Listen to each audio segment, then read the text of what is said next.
ഇന്ന് നമ്മൾ ഡിസ്കസ് ചെയ്യാൻ പോകുന്നത് ആൽക്കഹോളിക് അനോണിമസിനെ കുറിച്ചാണ്. കുടി നിർത്താൻ ആഗ്രഹമുള്ള ഒരുപാട് ആൾക്കാരുണ്ട്. പക്ഷെ നല്ലൊരു ഡി അഡിക്ഷൻ സെന്ററിൽ പോകാനോ അവിടെ അടയ്ക്കാനുള്ള പൈസ ഇല്ലാത്തത് കൊണ്ടോ അല്ലെങ്കിൽ അവരെ കൊണ്ടുവിടാൻ വീട്ടുകാരെ താല്പര്യം ഇല്ലാത്തത് കൊണ്ടോ അല്ലെങ്കിൽ ഡി അഡിക്ഷൻ സെന്ററിൽ പോയിട്ടുണ്ടെങ്കിൽ നാട്ടുകാർ അറിയല്ലോ ഞാൻ എന്നെ ഒരു പ്രാന്തനായി കാണുമോ എന്ന കുറേ കാരണങ്ങളാൽ ഡി അഡിക്ഷൻ സെന്ററിൽ പോകാത്ത ആൾക്കാർക്കൊക്കെ എളുപ്പകരമായിട്ടുള്ളൊരു മാർഗം പറയാനാണ് ഞാൻ വന്നിട്ടുള്ളത്. സംഭവം എന്നാ അറിയാം, ആൽക്കഹോളിക് അനോണിമസ് 1935 അമേരിക്കയിൽ ഒഹിയോയിൽ ബോബ് സ്മിത്തും ബിൽ വിൽസണും കൂടെ തുടങ്ങിയിട്ടുള്ളൊരു സംഘടനയാണ് ആൽക്കഹോളിക് അനോണിമസ്.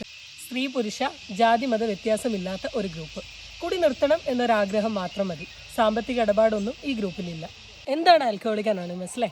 ഇപ്പോൾ മദ്യപാനത്തിന് അഡിക്റ്റ് ആയിട്ടുള്ള വ്യക്തികൾ അവർ സ്വന്തം ഇഷ്ടപ്രകാരമോ ഡി അഡിക്ഷൻ സെൻറ്ററിലോ പോയിട്ട് അവരുടെ കുടി നിർത്തിയിട്ടുണ്ടാവും. ഈ നിർത്തിയ കുടി ജീവിതകാലം മുഴുവൻ നിലനിർത്തിക്കൊണ്ട് പോവുക എന്നുള്ളത് ഇവരുടെ ആവശ്യമാണ്. അപ്പോൾ ഇങ്ങനെ കുടി നിർത്തിയിട്ടുള്ള ആൾക്കാരെല്ലാവരും കൂടെ ഒരുമിച്ച് വന്നിട്ട് അവരൊരു മീറ്റിംഗ് കൂടും. ഈ മീറ്റിങ്ങിൽ അവരവരുടെ അനുഭവം, ശക്തി, പ്രതീക്ഷ പരസ്പരം പങ്കുവെക്കും. ഇത് പരസ്പരം പങ്കുവെക്കുന്നതിൽ കൂടെ കുടിക്കാതിരിക്കാൻ പറ്റുന്ന ഒരു പ്രോഗ്രാമാണ് ഈ ആൽക്കഹോളിക് അനോണിമസ് എന്ന് പറയുന്നത്. നമ്മുടെ എല്ലാ ദിവസവും 24 മണിക്കൂറിലെ വെറും 1.5 മണിക്കൂർ മാത്രമേ ഈ പരിപാടിയുള്ളൂ.